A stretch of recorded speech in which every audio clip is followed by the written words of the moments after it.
Picture this: a packed crowd in Madrid, the red clay baking under the afternoon sun, and a 19-year-old from the Philippines walking onto court 5 with the kind of quiet confidence that only comes from believing, genuinely believing, that today might be her day. The internet had already written the story for her. The highlights were ready. The tweets were drafted. All Alex had to do was show up and keep the fairy tale going. She had survived the opening round in the kind of dramatic fashion that turns casual viewers into lifelong fans. And in the 48 hours that followed, the tennis world did what it always does with a young, charismatic underdog. It crowned her, not a contender, a champion, before she had even walked back onto the court. And then Elise Mertens walked through the gate on the other side of the net, and everything changed. What happened in the next 60 minutes was not just a tennis match. It was one of the most precise, suffocating, tactically beautiful dismantlings you will ever see on a clay court anywhere in the world. And if you want to actually understand why, not just see the score, not just read the recap, but genuinely understand the mechanics of how a seasoned veteran takes a rising star completely apart piece by piece, then stay with me because we are going deep today. Welcome to Tennis Pro. Let's get into it. The scoreline reads 6-2, 6-1, and the first instinct for most people when they see something like that is to assume Mertens simply overpowered her. That Alex got bulldozed by someone bigger and stronger. But that is not even close to what happened. In fact, the reality is almost more fascinating than that, because Mertens didn't need power. She didn't need fireworks. She just needed one thing: patience, and the knowledge of exactly where Alex's game was going to crack. To understand the real story, you have to start with a number that will genuinely make your head spin. During this match, Alex landed 88% of her first serves. Read that back: 88%. In professional tennis, that is an almost absurd level of consistency. Most coaches, if you told them before a match that their player was going to make nearly 9 out of 10 first serves, would immediately feel good about their chances. It is the kind of stat that sounds like a recipe for success.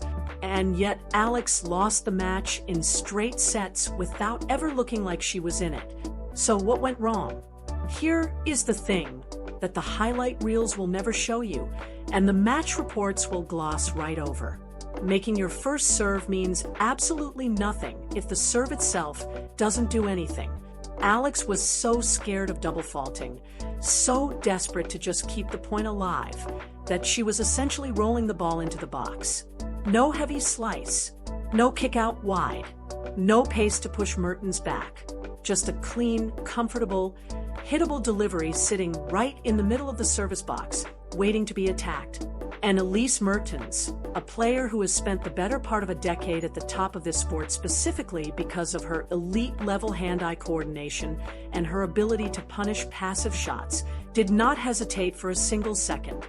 She stepped inside the baseline. She took the ball early, before Alex even had time to recover from her serving motion. And she redirected it with flat, low authority into the corners. Before the point even started, it was already over. Alex was already running, already defending, already a full step behind. That is the first serve illusion in its most brutal, most visible form, and Mertens spotted it within the first 3 games and never let up. Now here is where the match truly becomes a case study, because what Mertens did next shows exactly why experience in this sport is worth more than almost any physical attribute you can name. When she realized that Alex's serve wasn't going to threaten her, she didn't just maintain her return position. She weaponized it.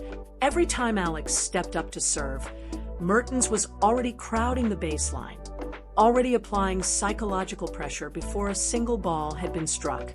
And that pressure started to compound. You could see it happening in real time. Alex, who had looked fluid and expressive in her earlier matches, began tightening up. The service motion got a little shorter. The follow-through became a little more tentative. And the harder she tried to fix it mid-match, the worse it got, because that is what elite veterans do. They don't just beat you physically. They make you beat yourself. The stats from this match tell the story with brutal clarity. Mertens 130 receiving points. Alex 112. Mertens had 11 break-point opportunities and converted 5 of them.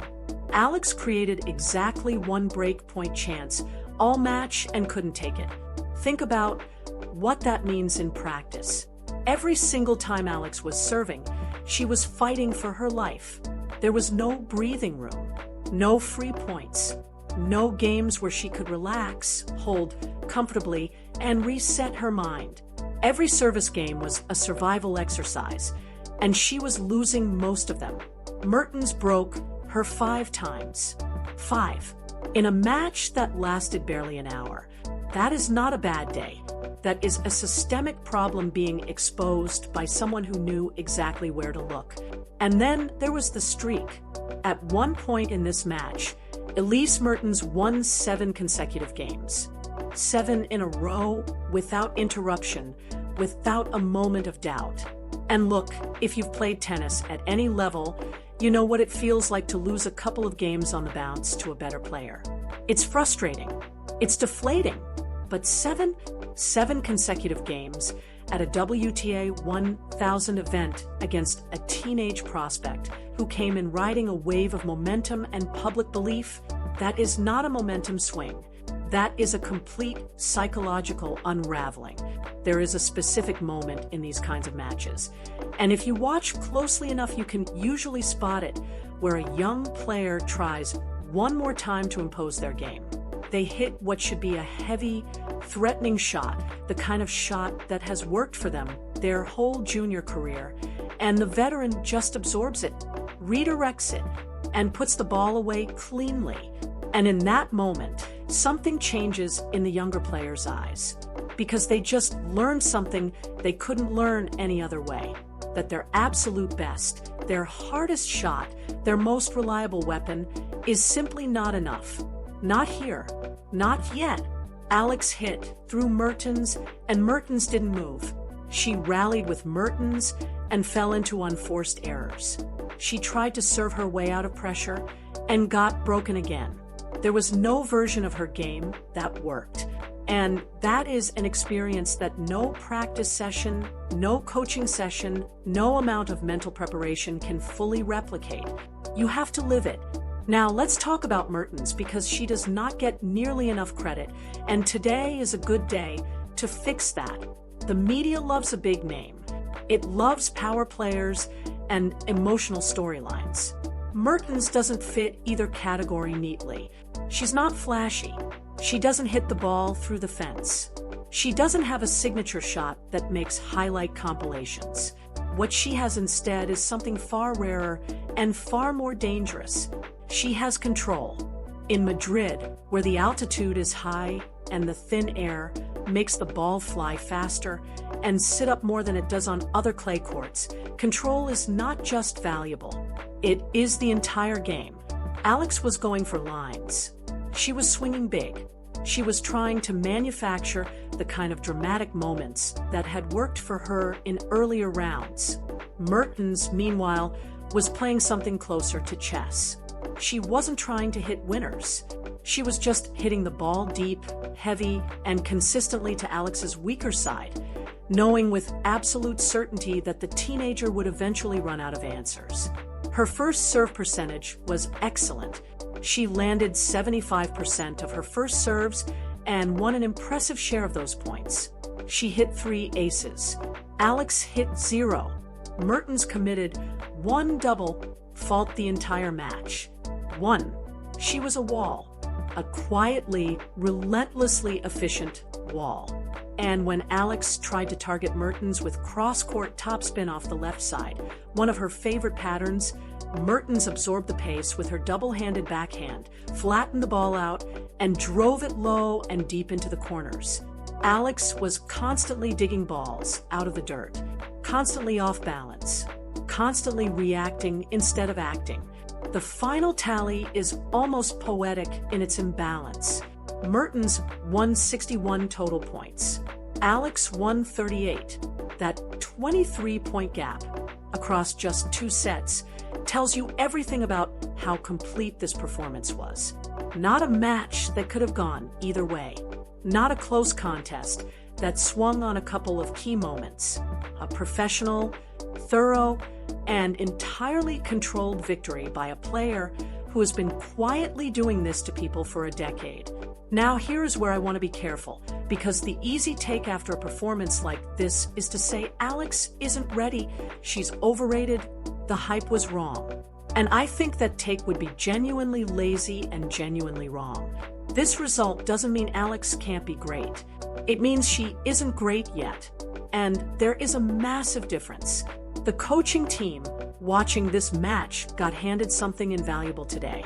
They got a detailed, high-definition blueprint of exactly where the weaknesses are. The service game needs a complete overhaul, not just more pace, but more variety. A genuine kick serve out wide that forces returners back behind the baseline. A heavy slice that stays low. Real weapons that demand a response rather than passive deliveries that invite aggression. That is fixable. It takes time, it takes work, but it is completely fixable. Beyond the serve, Alex needs a plan B.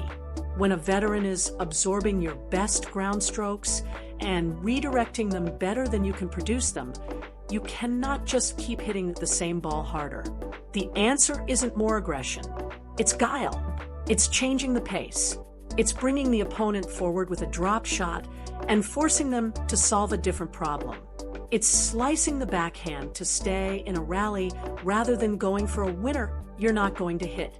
It's playing the long game within individual points, not just within matches. These are skills that take years to develop at the elite level, but they are absolutely learnable. And the players who become champions are the ones who do the learning after nights like this one. Here's the thing about the very best players who have ever played this sport. Every single one of them, Serena, Nadal, Federer, all of them have a match buried somewhere in their past that looked a lot like what Alex went through today. A match where they were completely outclassed, where the scoreline was almost embarrassing, where the crowd went quiet, and the opponent just kept coming. And the reason we know those names is not because they were born immune to those moments. It's because they refused to stay in them. They went back to the practice court. They had the hard conversations with their coaches. They did the unglamorous technical work that nobody photographs or posts about. And they came back different. Alex is 19 years old. She has a game that can clearly hurt players, and she has already shown she can win at this level when everything is working for her. Today against Mertens, nothing worked, and that is fine. That is how this sport develops its next generation of champions. It holds a mirror up to them when they are least prepared for it and says, "Here, look at this. This is what you still need to become."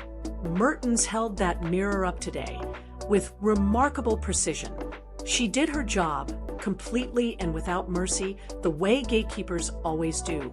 And she reminded everyone watching that the road from promising prospect to elite professional is long, difficult, and entirely unforgiving.